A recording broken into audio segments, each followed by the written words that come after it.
नमस्कार भावांनो बहिणींनो, आपली इथं मोटर चालू आहे आणि आपण काय केलंय इथं भांडे घासायला चालू केलं. एवढे भांडे लई कंटाळा आलता बघा.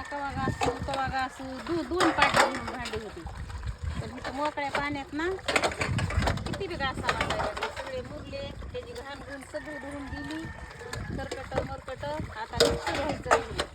तेवढे झाले ते घासून ते पाटीतले. आता जेवढे धुवायचे.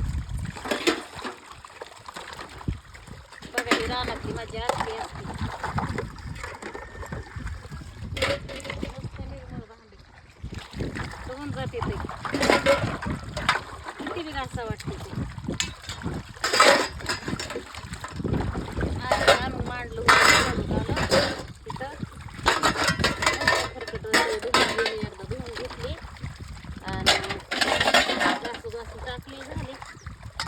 कवा घासीन वाटत होतं. लईच कंटाळा आला होता. मोकळे पाण्याची बातच आलं गे. आपली दारी चालू, आपलं भांडे घासायला चालू. आपली नुनू ते तिकडे खेळती. नुनू म्हणत होती मी घासू लागती, पण म्हणलं पाण्यात भिजून. आपली इथं कांदे, आपली ही इकडे ज्वारी. भावानं बहिणीनं तुम्हाला त्या आंब्याचं नाव सांगू का मी?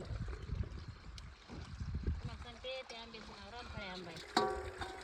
असला गोड आहे आणि गावरान आहे, गावरान. पण ते आपला नाही, आपल्या शेजाऱ्याचा आहे. आणि हे इथं एक आहे बघा, इथं काय फुटला इतकाच गोड आहे, पण ते आपल्या कामाचं नाही. आपला हिस्सा फक्त त्याचे पाडं खायापुरता आहे. पाडं आपल्याला उतरून नेलेले त्यांना असं.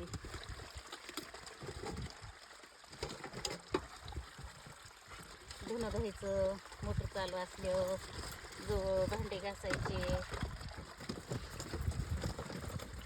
लई मोठे भांडे होते, फटक्यालाच झाले.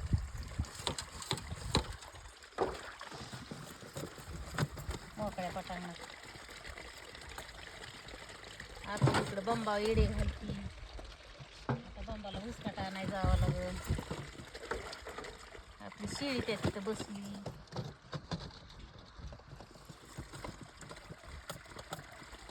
आज कोंबड्यांना सोडायचं. कांद्याला औषध मारलं, त्याच्यामुळं कोंबड्या कांद्याकडे पळायचं काय म्हणून कांद्याला नाही आज कोंबड्या सोडायच्याच नाही.